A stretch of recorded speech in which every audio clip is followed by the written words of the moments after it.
ভালো মানুষ হওয়ার মানদণ্ড হলো কোরআন আপনাকে শিখতে হবে এবং এই কোরআন আপনাকে অন্যকে শিখাইতে হবে। তাহলে রাসূল বলেছেন তারা ভালো মানুষ। কথা বলেন ঠিক কিনা?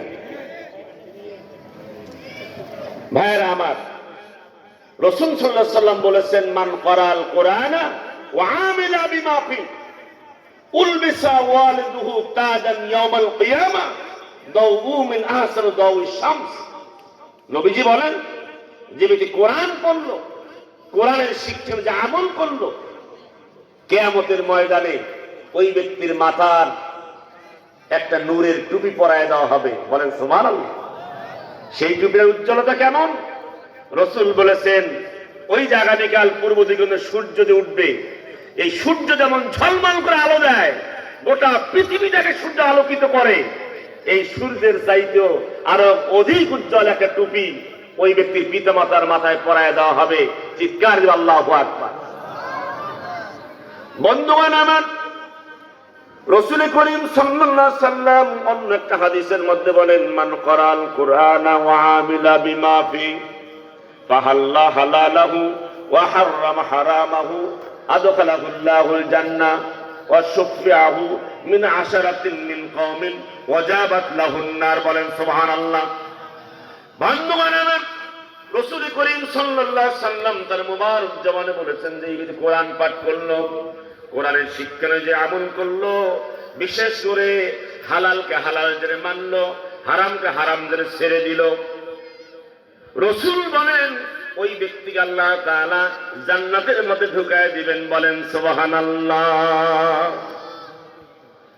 এখানেই শেষ নয়, সে তো জান্নাতে যাবেই, তার পরিবার, তার বংশ, তার আত্মীয় স্বজন, তার গুরুজন, তাদের মধ্য থেকে 10 জন ব্যক্তিকে সুপারিশ করে আল্লাহর জান্নাতে নিয়ে যাওয়ার ইখতিয়ার দেওয়া হবে, যাদের জন্য জাহান্নাম ওয়াজিব হয়ে গিয়েছিল। আওয়াজ দিয়ে বলেন সুবহানাল্লাহ। বন্ধুগণ আমার, এই কোরআন যদি আমরা না শিখি তাহলে ক্ষতিটা কি? এই আয়াতের মধ্যে বলা আছে 2টা ক্ষতি। একটা হলো দুনিয়ার জীবন হবে সংকীর্ণ, আর হাসরের ময়দানে হবে অন্ধ। বন্ধুগণ আমার, আল্লাহ রাব্বুল আলামিন যেই চোখ আমাদেরকে দিয়েছেন, এই চোখের যে কালো যে জায়গাটা আছে, বিজ্ঞানীরা বলেছেন, চিকিৎসা বিজ্ঞান বলছে, এই চোখের এই নাটাটার মধ্যে একটা নয়, 2টা নয়, আল্লাহ রাব্বুল আলামিন 1,70,000 সুতা সেখানে ব্যবহার করেছেন। আল্লাহু আকবার। এ ভাইরা আমার, কেন আপনি কোরআন পড়বেন? আল্লাহ রাব্বুল আলামিন চোখের মণিটা করেছেন কালো, আর সেই চোখের মণির মধ্যে দিয়েছেন আলো। বলেন সুবহানাল্লাহ। যদি আপনি দুনিয়ার জীবনে কোরআন না পড়েন, কোরআন না বোঝেন, কোরআন অনুযায়ী জীবন যাপন না করেন, এই সূরা তোহা 20 নম্বর সূরার 102 নম্বর আয়াতটা পড়ে দেখবেন, আল্লাহ রাব্বুল আলামিন কি চমৎকার করে জানিয়ে দিয়েছেন, ইয়াউমা ইউনফাকু ফিস-সূরি ওয়া নাহশুরুল মুজরিমিনা ইয়াউমা ইযিন যুরকা। ইয়াউমা মানে সেই দিন, যেদিন কিয়ামত হবে। ইউনফাকু ফুৎকার দেওয়া হবে, ফিস-সূরি মানে সিংহায়, অর্থাৎ ইসরাফিল আলাইহিস সালাম যেদিন সিংহায় ফুঁক দিবে। ইসরাফিল হইল না, 3টা ফুঁক দিবে। কয়টা ফুঁক? 1 নম্বর ফুঁকটার নাম হলো নাফখাতুল ফাজা, বিভীষিকা সৃষ্টিকারী ফুঁক। 2 নম্বর একটা ফুঁক দিবেন, সেই ফুঁকটার নাম হলো নাফখাতু কিয়ামু লিরাব্বিল আলামিন। কেমন হবে? আপনি যে কোরআনুল কারীমের সূরা ইনফিতার পড়েন, আল্লাহ রাব্বুল আলামিন ইসরাফিল আলাইহিস সালাম যখন সিংহায় ফুঁক দিবেন, সেই সব অবস্থা সেখানে তুলে ধরেছেন।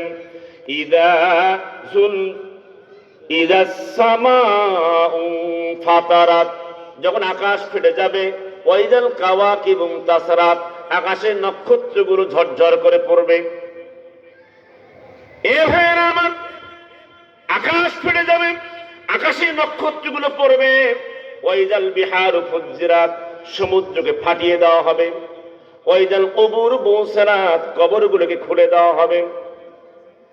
ওই যে আকাশ, এই আকাশের মধ্যে নক্ষত্রগুলো আছে। আমরা যে সূর্যটাকে দেখি, এই সূর্যটা হলো পৃথিবী নামক যে গ্রহটা আছে, যে পৃথিবীর মধ্যে বর্তমান 268টা দেশ আছে, মানুষ আছে প্রায় 800 থেকে 850 কোটি। এই পৃথিবীর 3 ভাগ হলো জল, 1 ভাগ হলো স্থল। তাহলে বলেন পৃথিবীর ব্যাসার্ধটা কত? আমরা সূর্যটাকে দেখি একটা থালার মতো, একটা গামলার মতো। এই সূর্যটা এই পৃথিবীর চাইতে 1 গুণ নয়, 2 গুণ নয়, 13 লক্ষ গুণ বড়। বলেন সুবহানাল্লাহ। এ ভাইয়েরা, রাতের বেলা সূর্য যখন অন্যত্র চলে যায়, আমাদের এখানে অন্ধকার যখন ছেয়ে যায়, আকাশের দিকে তাকায় দেখেন ছোট্ট ছোট্ট তারকারাজি মিট মিট করে আলো দিচ্ছে। আপনার চোখে ছোট্ট হলেও এই ছোট্ট ছোট তারকারাজি, নক্ষত্ররাজি ওই সূর্যটার চাইতে আরো কোটি কোটি গুণ বড়। বলেন সুবহানাল্লাহ। এ ভাইয়েরা আমার, সেদিন যখন ইসরাফিল আলাইহিস সালাম সিংহায় ফুঁক দেবে, দুনিয়ার ভিতরে যারা পাপাচার করছিল, পাপী ছিল, তাদের অবস্থাটা কেমন হবে? আল্লাহ রাব্বুল আলামিন বলেন, সেই দিন তারা উঠবে ইয়াউমা ইযিন যুরকা। যুরকা শব্দের অর্থ হলো নীলাভ দৃষ্টি সম্পন্ন হয়ে, হতচকিত হয়ে। হঠাৎ করে যখন গোটা পৃথিবীতে থরথর করে কাঁপবে। ইদা জুলজিলাতিল আরদু জিলজালাহা, এই পৃথিবীকে যখন মহাকম্পনে প্রকম্পিত করা হবে। ওয়া খারাজাতিল আরদু আসকালাহা, পৃথিবীর ভিতরে লুকিয়ে থাকা ভারী বোঝাগুলো বের হয়ে যাবে।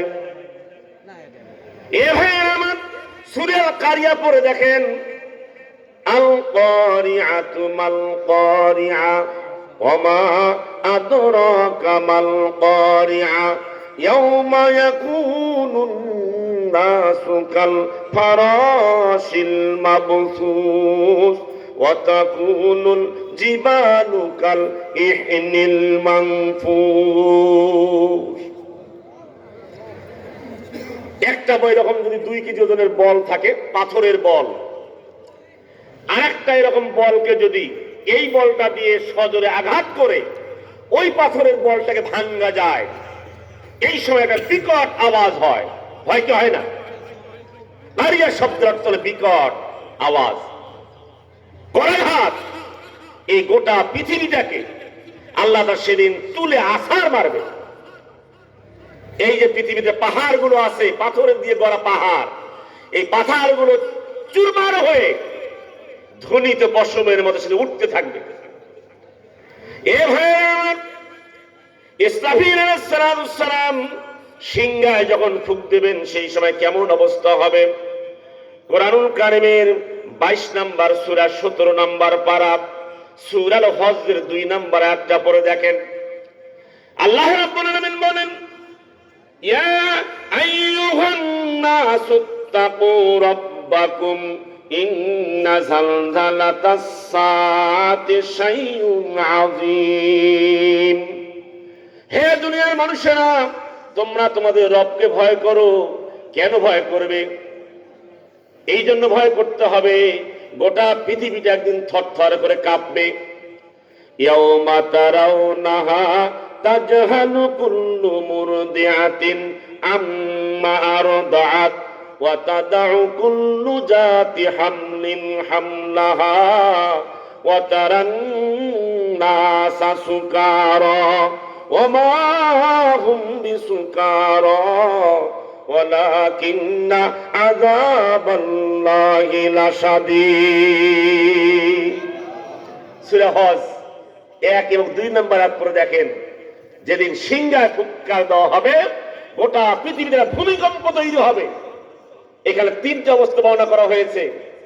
মা তার দুধের শিশুকে দুধ পান করাচ্ছিল, এমন সময় ইসরাফিল আলাইহিস সালাম যদি সিংহায় ফুৎকার দেয়, কলিজার টুকরো সন্তান কোন দিকে যাবে আর মা কোন দিকে যাবে, মায়ের কোনো খবর থাকবে না। কথা বলেন ঠিক কিনা? গর্ভধারিণী যারা, হ্যালো গর্ভের সন্তান পাত হয়ে যাবে, নিচের দিকে খসে পড়বে, হ্যালো গর্ভধারিণী সেদিকে চেতনাই থাকবে না। হ্যাঁ কি খবর সেদিন মানুষ দিকে দেখবেন মাতাল,